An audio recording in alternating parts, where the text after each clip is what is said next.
नमस्कार। ये महाभारत कथा पूरी तरह से वेद व्यास महाभारत के ऊपर आधारित है। यदि आप इसका निरंतर श्रवण करते रहना चाहते हैं तो इस चैनल को सब्सक्राइब जरूर कर लें और आगे आने वाली सभी पॉडकास्ट के नोटिफिकेशन के लिए बेल आइकन को भी जरूर से प्रेस कर दें। अब हम सुनेंगे भीम द्वारा धृतराष्ट्र के 12 पुत्रों का वध, श्री कृष्ण और अर्जुन की बातचीत तथा अर्जुन का त्रिगर्तों का संहार करना।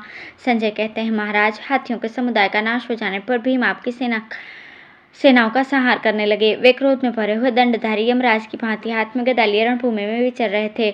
उस समय ढूंढने पर भी जब दुर्योधन का कहीं पता न लगा तो मरने से बचे हुए आपके पुत्र भीम पर टूट पड़े।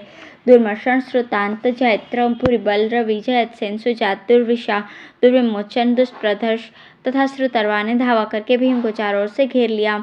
तब भीम पुनः अपने रथ पर जा बैठे और आपके पुत्रों के मर्मस्थलों में तीखे बाणों का प्रहार करने लगे।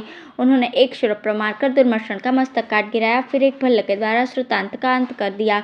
तत्पश्चात हंसते हंसते जयद्रथ पर नाराज का प्रहार किया और उसे रथ की बैठक से भूमि पर गिरा दिया। गिरते ही उसके प्राण निकल गए। ये देखकर श्रुतर्वा कुपित हो उठा और उसने भीम को 100 बाण मारे। अब भीम का क्रोध और भी बढ़ गया। उन्होंने जयद्रथ, पुरीबल और रवि, इन तीनों को अपने तीखे बाणों का निशाना बनाया। बाणों की चाट खाकर वे तीनों महारथी प्राणहीन होकर रथ से नीचे गिर पड़े। इसके बाद भीम ने एक तीखे नाराज से दुर्विमोचन को मौत के घाट उतार दिया। फिर दुष्प्रघर्षण और सुजात को 2-2 बाण मारकर यमलोक भेज दिया।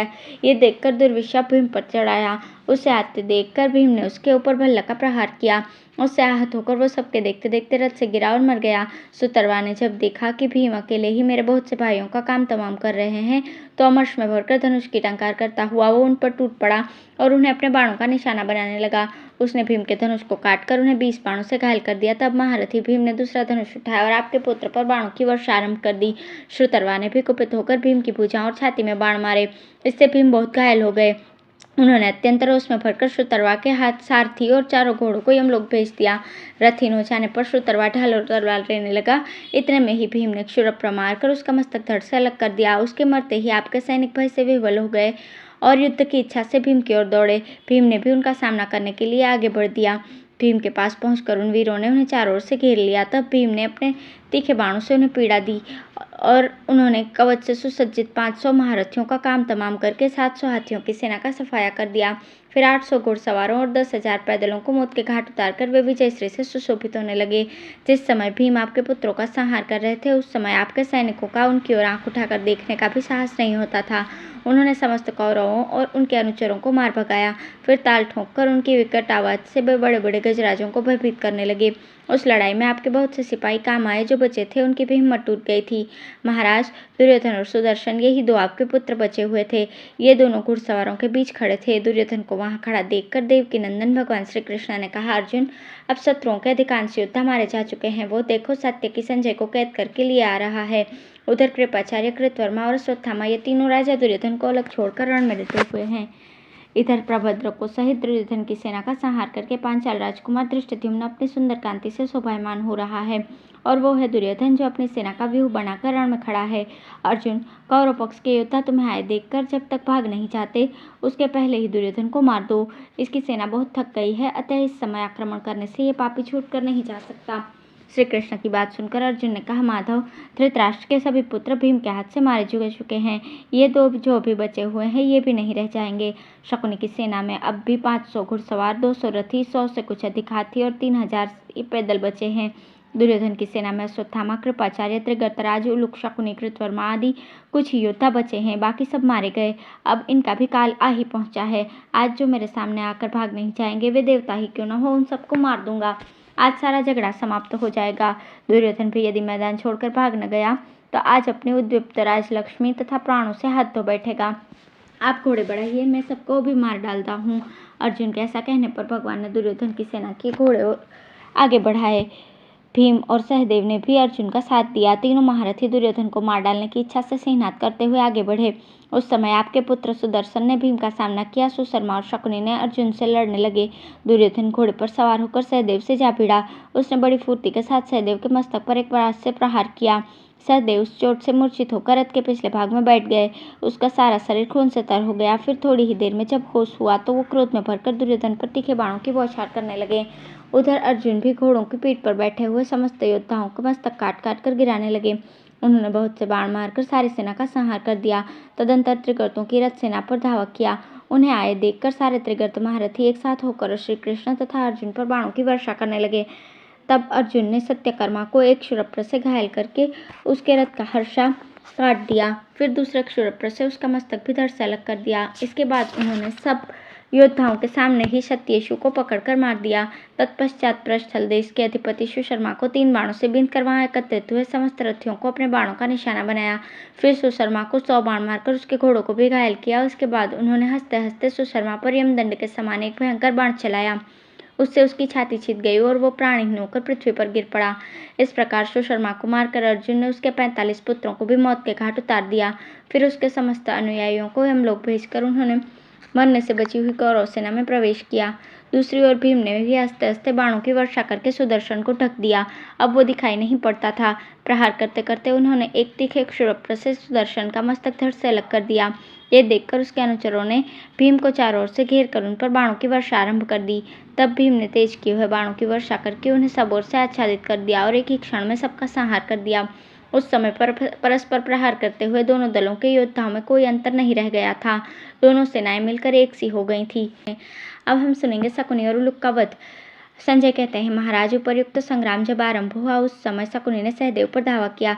सहदेव ने भी सुबल पुत्र पर बाणों की वर्षा आरंभ कर दी। शकुनी के साथ उसका पुत्र उलूक भी था। उसने भीम को 10 बाणों से बींध दिया। साथ ही शकुनी ने भी भीम को 3 बाणों से घायल करके सहदेव पर 90 बाणों की वर्षा की। उस समय दोनों ओर के योद्धाओं के द्वारा की हुई बाण वर्षा से संपूर्ण दिशाएं आच्छादित हो गईं। क्रोध में भरे हुए भीम और सहदेव दोनों वीर संग्राम में भयंकर संहार मचाते हुए विचर रहे थे। उनके सैकड़ों बाणों से ढकी हुई आपकी सेना अंधकारपूर्ण आकाश की भांति दिखाई पड़ती थी। इस प्रकार लड़ते लड़ते जब कौरवों के पास बहुत थोड़ी सेना रह गई तो पांडव योद्धा हर्ष में भरकर बड़े उत्साह से उन्हें यमलोक पहुंचाने लगे। इसी समय शकुनी ने सहदेव के मस्तक पर प्रास का प्रहार किया और सहदेव मूर्छित सा होकर रथ की बैठक में बैठ गया। उसकी यह अवस्था देखकर प्रतापी भीम ने क्रोध में भरकर शकुनी की सेना को आगे बढ़ने से रोक दिया और नाराजों से मारकर सैकड़ों एवं हजारों सैनिकों का संहार कर दिया। इसके बाद उन्होंने बड़े जोर से सिंहनाद किया, जिसे सुनकर हाथी और घोड़ों सहित समस्त सैनिक थर्रा उठे। डर के मारे वे सहसा भाग चले। उन्हें भागते देख राजा दुर्योधन ने कहा, अरे पापियों, लौट आओ, भागने से क्या लाभ होगा। जो वीर लड़ाई में पीठ न दिखाकर प्राण त्याग करता है वो संग्राम में कीर्ति छोड़ जाता है और परलोक में उत्तम सुख भोगता है। उनके ऐसा कहने पर शकुनी के सिपाही मौत की परवाह न करके पुनः पांडवों पर टूट पड़े। ये देखकर पांडव योद्धा भी उनका सामना करने को आगे बढ़े। इतने में सहदेव ने भी स्वस्थ होकर शकुनी को 10 बाणों से बींध दिया और 3 बाणों से उसके घोड़ों को घायल करके हंसते हंसते उसका धनुष भी काट दिया। शकुनी ने दूसरा धनुष लेकर सहदेव को 60 और भीम को 60 बाण मारे। इसी तरह उलूक ने भी भीम को 7 और सहदेव को 70 बाणों से घायल किया। तब भीम ने भी उसे तेज किए हुए सहायकों से बींध दिया और शकुनी ने भी 64 बाण मारकर उसके पार्श्व रक्षकों को 3-3 बाणों का निशाना बनाया। भीम के नाराजों से आहत हुए योद्धा क्रोध में भरकर सहदेव के ऊपर बाणों की बौछार करने लगे। तब सहदेव ने एक भल्ल मारकर अपने सामने आए हुए उलूक का मस्तक काट दिया। उसकी लाश जमीन पर गिर पड़ी। बेटे की मृत्यु देखकर शकुनी को विदुर जी की बात याद आ गई। उसका गला भराया, उच्छ्वास चलने लगा और वह अंत में अपनी आंखों में आंसू भरकर 2 घड़ी तक चिंता में डूबा रहा। इसके बाद सहदेव ने सामने जाकर उसने 3 बाण मारे, किंतु सहदेव ने अपने सहायकों से उन्हें काट गिराया और शकुनी के धनुष के भी टुकड़े टुकड़े कर दिए। तब शकुनी ने सहदेव के ऊपर तलवार का वार किया, किंतु उन्होंने हंसते हंसते उस तलवार के भी 2 टुकड़े कर दिए। अब शकुनी ने गदा चलाई पर उसका वार भी खाली चला गया। वो जमीन पर जा पड़ी। इससे उसका क्रोध बहुत बढ़ गया और उसने एक भयंकर शक्ति सहदेव के ऊपर छोड़ी, किंतु सहदेव ने बाण मारकर उसके भी 3 टुकड़े कर दिए। इस प्रकार जब शक्ति भी नष्ट हो गई और शकुनी भयभीत हो गया तो आपके सैनिकों पर भी आतंक छा गया। वे सबके सब शकुनी के साथ भाग चले। उस समय पांडव जोर जोर से सिंहनाद करने लगे। प्रायः सभी कौरव योद्धा रण से पीठ दिखाकर भाग गए। शकुनी को भी खिसकता देखकर सहदेव ने सोचा, ये मेरा हिस्सा बाकी रह गया है, इसका नाश मुझे करना ही है। यह विचार कर अपना महान धनुष टंकारते हुए उसने शकुनी का पीछा किया और तेज किए हुए बाण मारकर उसे अत्यंत घायल कर दिया और कहने लगा, मूर्ख शकुनी, तू क्षत्रिय धर्म में स्थित होकर युद्ध कर, पराक्रम दिखाकर पुरुषत्व का परिचय दे। उस दिन सभा में पासा फेंकते समय तो तू बहुत खुश हो रहा था, उसका फल आज अपनी आंखों से देख। जिन दुरात्माओं ने पहले हम लोगों का उपहास किया था वे सब मारे जा चुके हैं। केवल कुलंगार दुर्योधन और उसका मामा तू बाकी रह गया है। आज तेरा मस्तक अवश्य काट लूंगा। यह कहकर सहदेव ने शकुनी को 10 और उसके घोड़ों को 4 बाण मारे। फिर उसका छत्र, ध्वजा और धनुष काटकर उन्होंने सिंह के समान गर्जना की तथा अनेकों सहायकों का प्रहार करके उसके मर्म स्थानों को बींध दिया। इससे शकुनी को बड़ा क्रोध हुआ। वो सहदेव को मार डालने की इच्छा से दोनों हाथों में प्रास लेकर उसके ऊपर टूट पड़ा। सहदेव ने शकुनी के उठाए हुए प्रास को तथा उसे पकड़ने वाली उसकी दोनों गोलाकार भुजाओं को 3 भल्ल मारकर एक ही साथ काट डाला। फिर बड़े जोर से गर्जना की। तदंतर खूब सावधानी के साथ एक मजबूत लोहे का भल्ल धनुष पर चढ़ाया और उसके प्रहार से शकुनी का सिर धड़ से अलग कर दिया। उसकी मस्तक सहित लाश जमीन पर गिर पड़ी। शकुनी की यह दशा देखकर आपके योद्धा डर के मारे अपना साहस खो बैठे। उनका मुंह सूख गया, चेतना जाती रही और वे भयभीत होकर अपने अपने हथियार लिए चारों दिशाओं में भागने लगे। गांडीव की टंकार सुनकर वे अधमरे से हो रहे थे। किसी का रथ टूटा था, किसी के घोड़े मर गए थे और किन्हीं के हाथी ही मौत के मुख में जा चुके थे। ये सब लोग पांव प्यादे ही भाग रहे थे। इस प्रकार शकुनी के मारे जाने से भगवान श्री कृष्ण के साथ ही समस्त पांडव बड़े प्रसन्न हुए। वे अपने योद्धाओं का हर्ष और उत्साह बढ़ाते हुए शंख बजाने लगे। सभी लोग सहदेव के इस कर्म की प्रशंसा करते हुए कहने लगे, वीरवर, तुमने इस कपटी एवं दुरात्मा शकुनी को पुत्र सहित मार दिया। ये बड़ा अच्छा ही हुआ। धन्यवाद।